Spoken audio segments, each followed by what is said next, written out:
Bismillahirrahmanirrahim. Assalamualaikum warahmatullahi wabarakatuh. Selamat sore semuanya. Nah, di sini di kuliah aksi kali ini kita masuk ke pertemuan di minggu yang ke-7 ya. Jadi meneruskan materi yang kemarin, di mana itu adalah pemodelan data yang berupa namanya data flow diagram ya, atau DFD pada minggu kemarin ya, minggu ke-6 kalau tidak salah. Nah, sekarang kita masuk ke pemodelan data yang lainnya, itu namanya adalah ERD ya, atau kepanjangannya itu adalah Entity Relationship Diagram.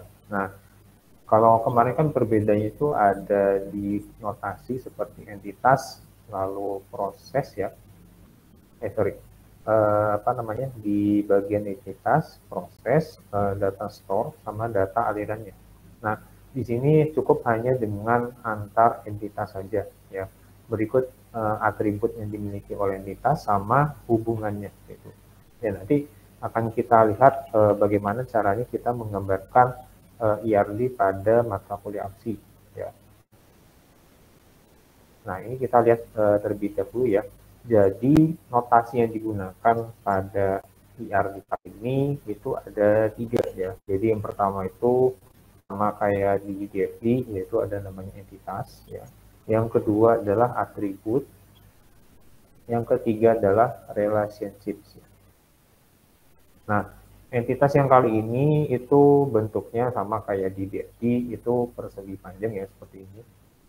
Nah, penamaannya itu boleh misalkan dari SDM-nya, misalkan pembeli, penjual, atau profesor, atau mahasiswa, atau misalkan supplier, atau misalkan toko, atau misalkan kita namakan sebagai mesin atau material sekalipun itu bisa.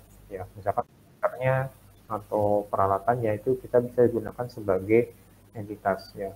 Dan tentunya entitas yang dimiliki oleh ERD di sini memang sebenarnya boleh hanya satu saja ya.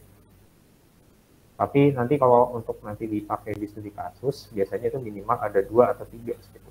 Karena kita mau melihat adanya notasi yang kita pakai itu ada namanya relationship di sini.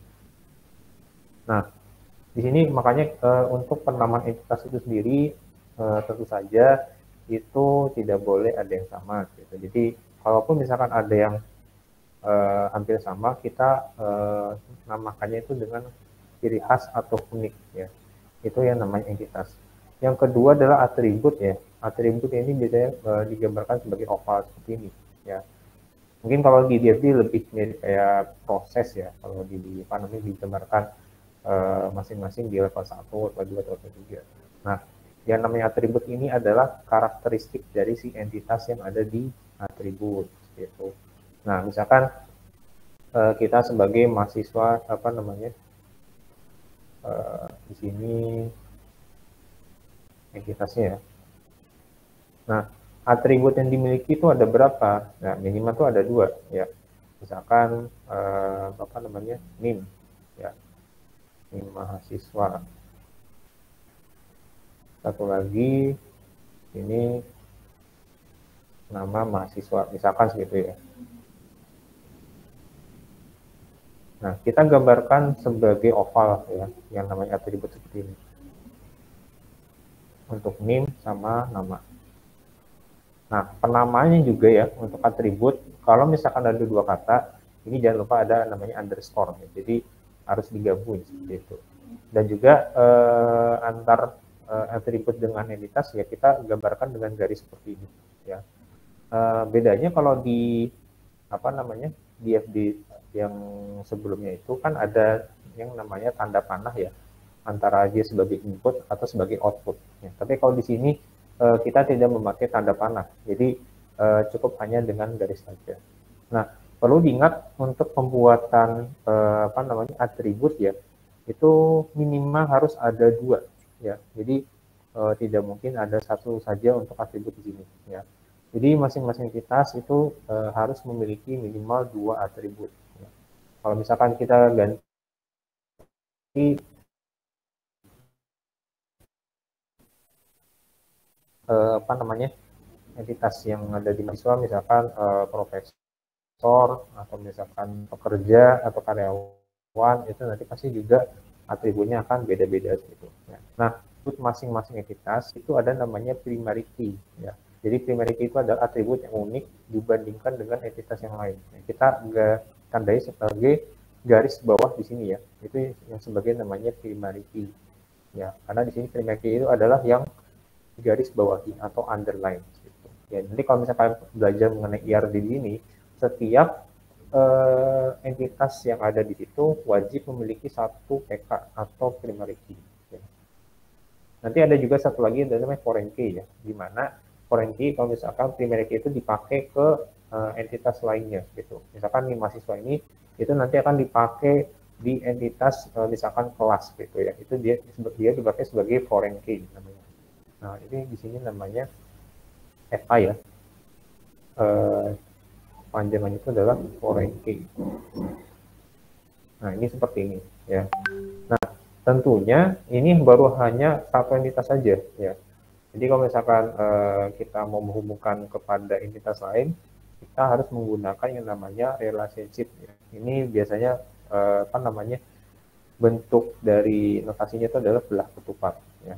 Nah, kalau kita gambarkan kayak di flowchart ya, yang pernah kalian mencoba di PKS 2 ya, itu kan flowchart itu lebih ke gateway ya, di mana itu merupakan pilihan jika terlaksana akan diteruskan ke proses berikutnya, tapi kalau misalnya jika tidak terlaksana atau tidak memenuhi standar, itu balik ke proses berikutnya.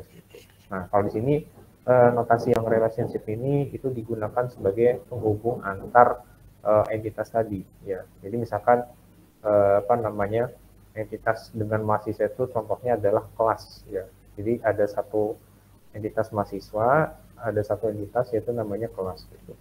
Nah, menghubungnya antara mahasiswa dengan kelas itu kita namakan sebagai relationship ya. Jadi di tengah-tengah itu kita tuliskan isi dari hubungan tersebut adalah misalkan mengambil gitu ya. Karena rata-rata untuk penamaan si relationship ini kita harus menggunakan yang namanya kata kerja ya, kata atas gitu ya kalau di sini.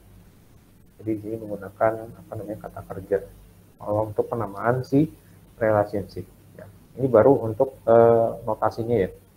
Nah, kita fokus dulu ke detail dari masing-masing atribut. Ya. Jadi kalau kalian melihat kayak di KTP kalian ya, atau misalkan di kartu keluarga lah gitu. Itu kan ada beberapa misalkan isi dari tabel ya, misalkan ada nama, ada nomor NIK ya, nomor induk kependudukan, lalu misalkan tanggal lahir ya, tempat tanggal lahir ya, terus apa lagi, misalkan golongan darah, lalu jenis kelamin, lalu misalkan kalau ada umur ya, tapi biasanya kalau umur kan itu tidak hampir jarang dipakai itu untuk menggunakan tempat tanggal lahir, lalu status perkawinan, lalu misalkan apalagi status pekerjaan dan seterusnya. Nah, di antara beberapa tabel tersebut ada yang merupakan yang namanya simple attribute ya. Jadi simple attribute ini itu tidak bisa dipecah menjadi beberapa sub bagian gitu ya. Nah, mungkin kalau dilihat kayak contohnya ya, misalkan kalau kita mau mengisi isi kolom itu berupa namanya umur ya. Kalau umur kan itu dihitung dari balahnya dia gitu. Misalkan umurnya adalah kita di mahasiswa itu rata-rata kalau tidak 21 mungkin 20 lah gitu. Nah, itu isi dari atribut tersebut memang tidak bisa dibagi lagi karena hanya cuma satu nilai saja gitu. Begitu juga dengan jenis kelamin di sini ya. Kalau jenis kelamin kalau tidak laki-laki ya perempuan gitu, hanya cukup 2 saja gitu. Nah, lalu juga ada namanya status perkawinan. Ini juga sama ya. Apakah statusnya belum menikah atau sudah menikah gitu. Nah, ini contohnya untuk di simple attribute ya. Kalau atribut yang lainnya itu ada namanya composite attribute ya. Jadi bisa istilahnya tuh untuk digunakan sebagai atribut lainnya karena dia bisa dipecah menjadi beberapa bagian juga. Nah, pada penggunaan alamat ya. Nah, alamat itu kan terdiri dari ada namanya jalan, ada kotanya, ada mungkin ini kalau nggak salah di Amerika itu negara bagian ya, tapi kita dianggapnya sebagai provinsi lah. Gitu. Nah, di sini satu lagi adalah zip. Ya, zip itu adalah kode pos. Ya, ya misalkan streetnya tuh di jalan adalah provinsi Lampung. Zipnya mungkin saya lupa. Kalau kode kota Lampung mungkin 35 atau 31 lah. Gitu. Nah, itu contohnya mengenai apa namanya composite atribut, di mana alamat tersebut itu bisa dipecah menjadi bagian yang digunakan sebagai tabel. Atau misalkan untuk nomor telepon, ya kalau kita punya nomor HP ya, baik itu misalkan dari operator Telkomsel sampai dengan Excel sekalipun ya, rata-rata kan atau bahkan bisa mungkin sampai 10 digit lah kalau tidak salah ingat. Nah, di situ rata rumus dimulai.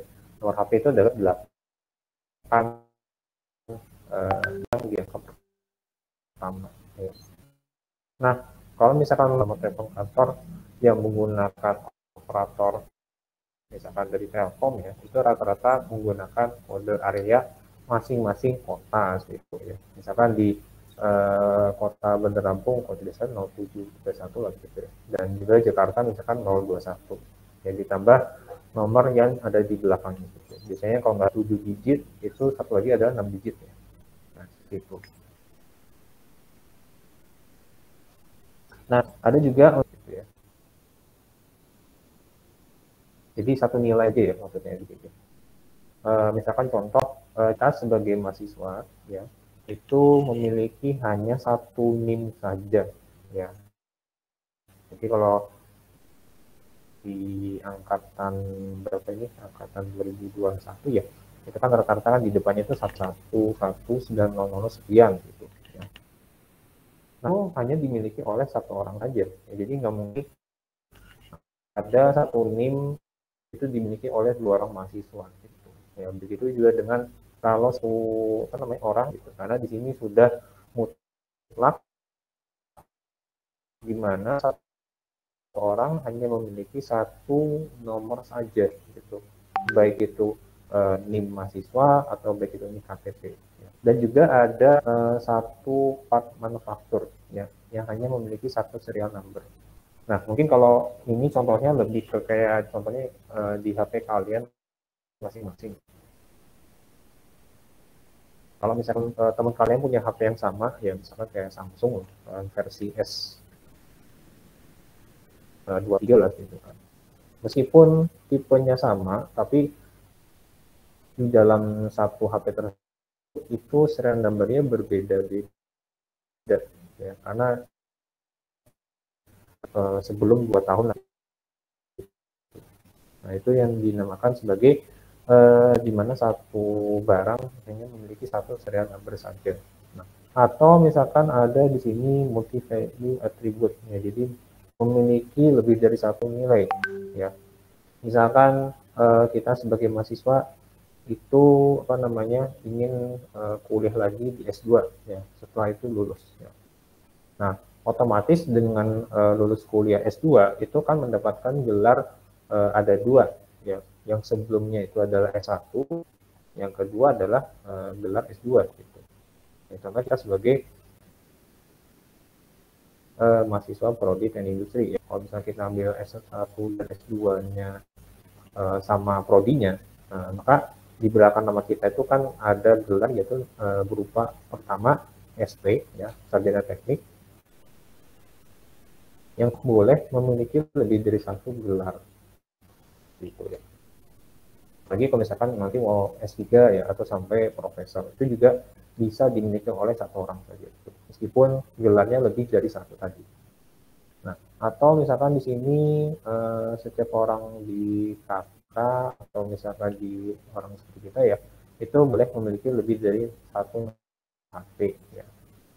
Karena rata-rata kenapa memiliki lebih dari satu nomor HP, karena kadang kalau misalnya kita kerja di tempat apa namanya yang remote lah gitu, atau misalkan jauh di mana-mana, kadang ada operator yang unggul di bidang di daerah tersebut ya. Tapi pada saat kita di rumah bukan operator motor yang sama gitu. Makanya di sini biasanya orang itu memiliki lebih dari satu nomor HP gitu. Makanya di sini juga bisa dibolehkan untuk atribut ini nanti akan dihubungkan ke beberapa dinas. Nah, ini contoh jika di mana kita menggambarkan IRD ya, itu dalam hanya satu entitas saja gitu. Atau yang disebut dengan namanya unary ya. Nah, mungkin kalau kalian lihat pernah melihat mobil ya atau motor ya, itu kan spesifikasinya apa saja sih yang bisa kita teliti ya. Jadi kalau misalkan mobil roda 4 itu kan salah satunya adalah nomor plat ya yang ada di mobil tersebut ini. Lalu ada modifikasi kode, ini mungkin lebih ke nomor rangka atau nomor mesin ya yang bisa dimiliki oleh mobil ya. Lalu tahun pembuatannya atau disebut namanya carrier ya. Dan satu lagi adalah warna mobilnya tersebut ya. Karena biasanya kalau untuk warna mobil itu kan kita bisa ganti atau misalkan bisa memiliki lebih dari satu itu warna. Nah biasanya kalau satu mobil ini kan kadang ada yang warnanya two tone ya, two tone colors gitu. Makanya di sini kenapa disebut sebagai multi-varied attribute, karena di satu mobil itu bisa memiliki lebih dari satu warna ya. Tapi kalau tahun, nomor mesin atau rangka atau misalkan nomor plat nomor itu nggak bisa lebih dari satu nomor. Dan tentunya yang disebut dengan primary key di sini pasti yang kita pilih itu adalah ada di sini ya, car ID number ya, karena kita menggunakan nomor ID tersebut untuk sebagai kepada entitas yang lainnya.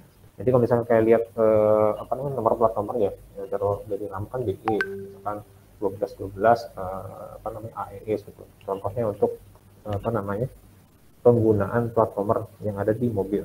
Gitu.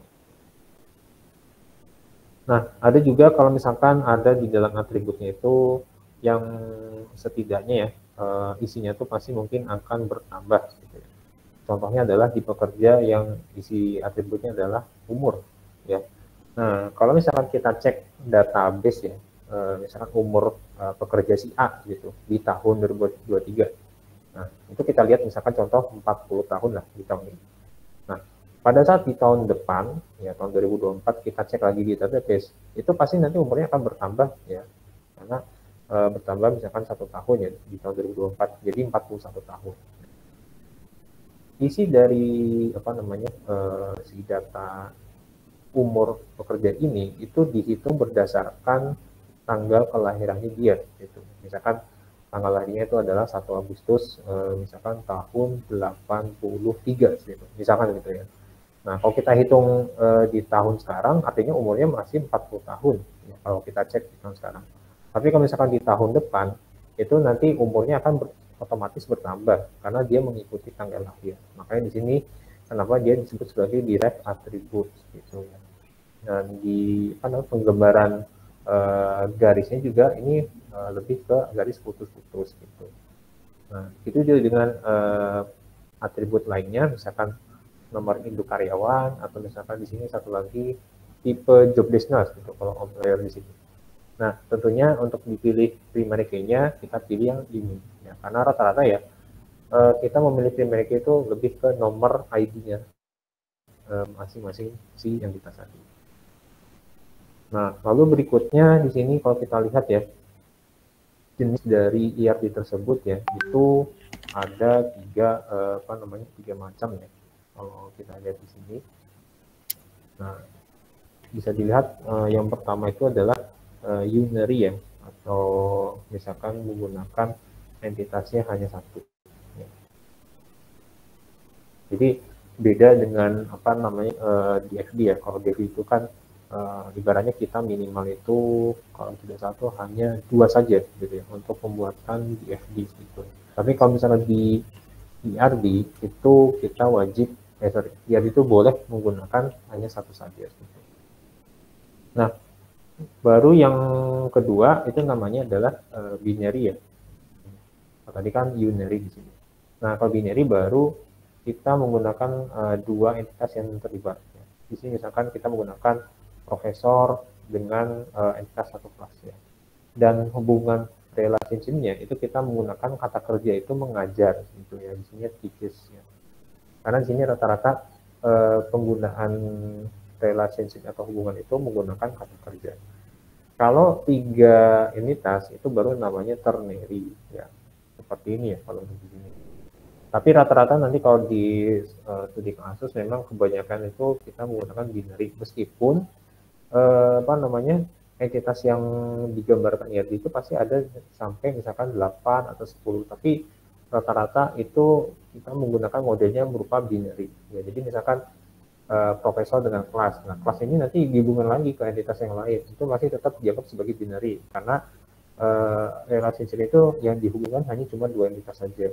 Nah kalau misalkan dihubungkan dengan tiga sebagai ternary itu rata-rata tiga entitas menjadi satu relationship gitu ya. Ini untuk yang IR model. Nah, makanya nanti di masing-masing entitas di sini itu nanti kan dibuat seperti apa namanya database yang ada di depan layar kalian gitu ya. Jadi misalkan tadi ada yang contoh ternary ya, ada kontributor, ada resipien sama fund di sini ya. Nah, itu dibuat dengan masing-masing ada namanya PK ya, begini ya. Jadi PK-nya ID masing-masing itu pasti beda-beda ya. Nah, ini untuk yang masing-masing entitas saja ya.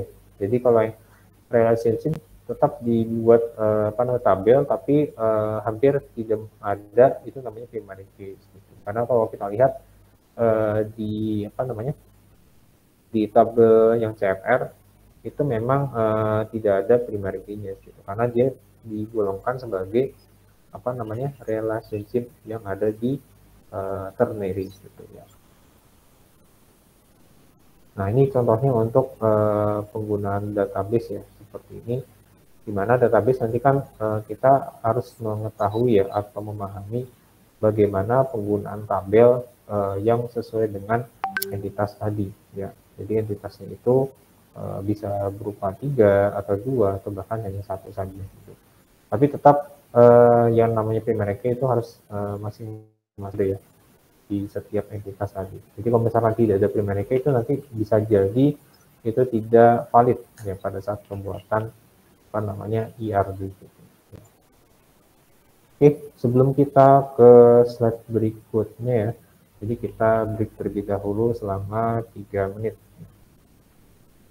Jadi kalau misalkan ada yang mau ditanyakan, saya persilakan.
Oke, kita teruskan lagi ya ke set berikutnya. Jadi saya teruskan ini agak juga ya. Nah, di sini untuk ERT ini ada juga untuk penamaan konektivitas ya. Jadi ada one to one, ya, ada one to many sama many to many. Ini wajib untuk apa namanya penamaan yang ada di masing-masing entitas seperti ini ya. Jadi misalkan contoh profesor mengajar kelas, ya. Artinya biasanya profesor ini pasti mengajar lebih dari satu kelas, sehingga di tulisannya itu adalah one to many atau satu dengan m.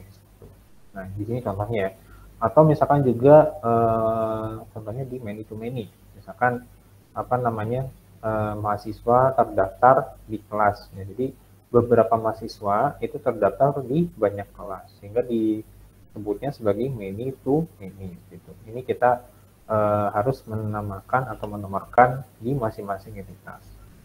Nah, selain itu juga kalau misalkan entitasnya hanya satu, terus kita mau melakukan namanya konektivitas, itu ada namanya rekursif entitas. Ya.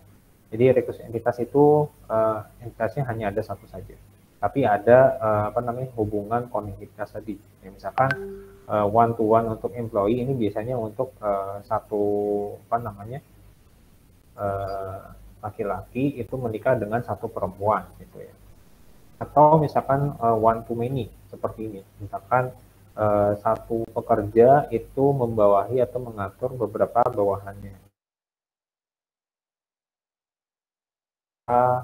Mata kuliah gitu. Mata kuliah ini mensyaratkan beberapa mata kuliah yang sudah lulus. Misalkan kita mau mengambil apa namanya statin 2 misalkan. Itu syaratnya statin 1 lulus, misalkan satu lagi adalah apa namanya matematika dasar lulus juga gitu. Ya. Atau juga mata kuliah lainnya seperti misalkan statin 1 atau misalkan PKS 2 itu juga termasuk namanya many to many. Nah, sehingga nanti akan dibuat tabelnya akan seperti ini. Ya, jadi kalau untuk yang status nikahannya di sini itu kita bisa hubungkan antara si suaminya dengan istrinya gitu. Kalau yang di bawah ini lebih ke penempatan dari si bosnya tadi. Misalkan bawahannya ini bosnya itu siapa? Bosnya itu di sini ternyata namanya Orintonas gitu. Nah, di sini kita lihat manajernya itu hanya ada satu. Nah, kalau misalkan untuk persyaratan pengambilan mata kuliah, kita mengambil namanya many to many tadi. Dan ini dibuatnya ada dua tabel. Gitu. Nah, sehingga nanti kalau kita membuat ada satu lagi kondisi di mana adanya namanya asosiatif entitas. Jadi asosiatif entitas itu terjadi jika notasi relationship itu dibuat sebagai entitas ini. Contohnya adalah ini. Ya. Jadi yang si enroll ini itu dibuat sebagai entitas, makanya disebut sebagai asosiatif entitas. Ya. Nah, perlu diingat di sini ada namanya ada kode kelasnya. Ini namanya kayak. Nah, kalau di enroll tadi yang terdaftar itu kan kode sama student number itu kan nggak ada PK ya, jadi di situ dia bukan sebagai entitas yang utuh. Nah, jadi untuk hubungan konektivitasnya juga kita langsung ke dari student ke enroll. Misalkan ini adalah one to many ya, lalu enroll ke kelas juga ini juga one to many juga gitu. Dan masing-masing entitas ini ataupun yang apa namanya ini asosiatif entitas ya, itu minimal harus memiliki dua atribut. Jadi kalau di mahasiswa ini nomor ini mahasiswa sama namanya. Kalau di kelasnya ini banyak, ada kode kelas, ada waktu kelas jam berapa, ya, lalu kode apa namanya ruangnya berapa, sampai dengan nomor si profesor tadi. Begitu juga dengan di hubungan atau relationship di enroll juga. Ini juga terdiri dari beberapa atribut. Nah, makanya di sini nanti kalau untuk pengembangan ya di diagram itu digunakan sebagai apakah ada hubungan antara entitas tadi, ya, supaya dia bisa ditentukan apakah one to one atau one to many atau many to many. Gitu ya. Nah ini contohnya untuk IR diagram. Oke. Mungkin untuk kuliah hari ini sampai segini dulu ya. Jadi untuk yang selanjutnya ini mungkin seperti biasa ya, saya cek satu-satu terlebih dahulu. Gitu.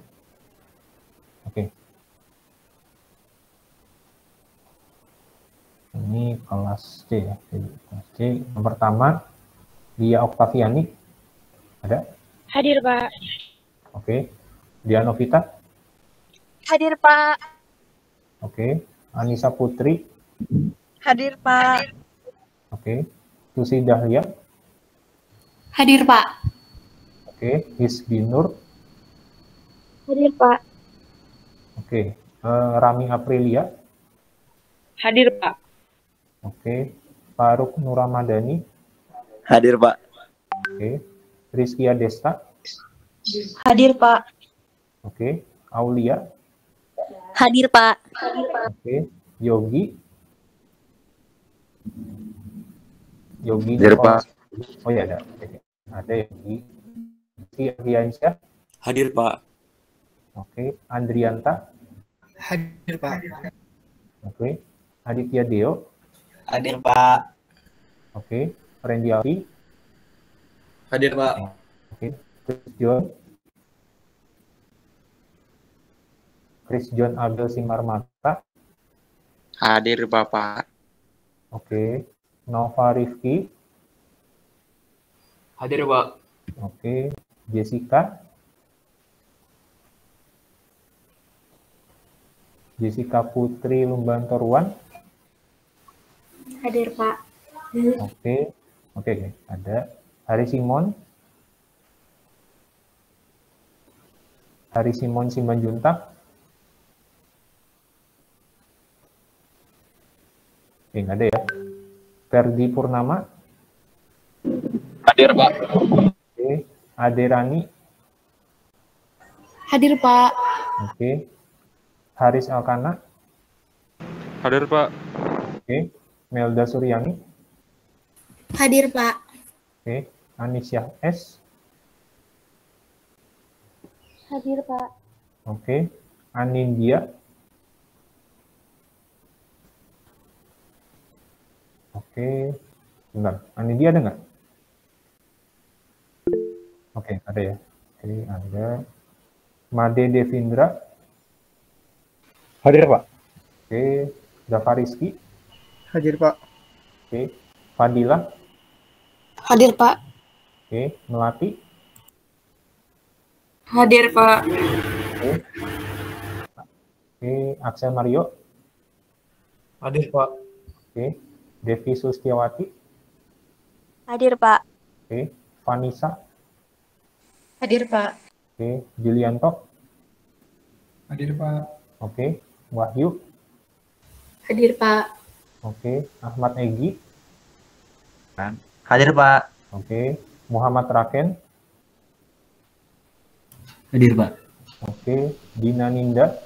Hadir, Pak. Oke. Anissa Nur. Hadir, Pak. Oke. Yogi Siboro.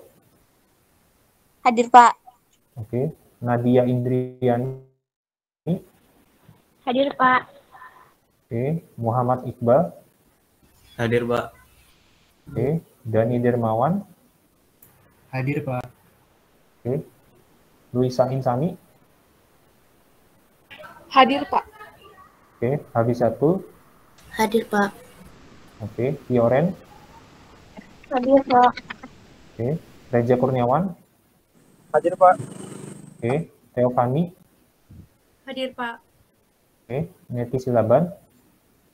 Hadir, Pak. Oke. Gulam. Gulam Alfikri. Oke, nggak ada ya. Gulam Alfikri nggak ada. Usman Jordi. Hadir, Pak. Oke. Rineke. Hadir, Pak. Oke. Agistatri. Hadir, Pak. Oke. Anggia. Hadir, Pak. Oke. Laila. Hadir, Pak. Oke. Amalul. Hadir, Pak. Oke. Hari Faiz. Hadir, Pak. Oke. Putri Anjani. Hadir, Pak. Oke. Vincentia. Hadir, Pak. Oke. Priaga. Hadir, Pak. Oke. Fahrul. Hadir, Pak. Oke. Selvia. Hadir, Pak. Oke. Calvin. Hadir, Pak. Oke. Mualdi. Mualdi Arianto Lubanggao. Oke, nggak ada ya. Imelda Utami. Hadir, Pak. Oke. Siti Aisyah. Hadir, Pak. Oke. Satu lagi. Nandiati. Hadir, Pak. Oke. Oke, sudah semua ya. Ini. Oke, untuk slide-nya sudah saya share di GCR ya. Bisa lihat di GCR masing-masing. Dan untuk UTS minggu depan jadwalnya mungkin sudah diinfokan dari Bu Luluk ya. Tapi untuk teknisnya apakah nanti online atau offline, nanti akan saya beritahukan ke ketua kelas masing-masing ya. Seperti itu. Oke, dan untuk materinya sudah dari slide 1 sampai slide 7 ya untuk materi UTS-nya. Oke, baik, mungkin karena saya masih ada kegiatan lainnya di luar, jadi untuk hari ini saya cukupkan sekian terlebih dahulu ya. Jadi sebelum kita tutup dengan membaca hamdalah, alhamdulillahirobbilalamin. Jadi terima kasih atas kehadiran dan perhatiannya. Saya akhiri, wassalamualaikum warahmatullahi wabarakatuh. Waalaikumsalam.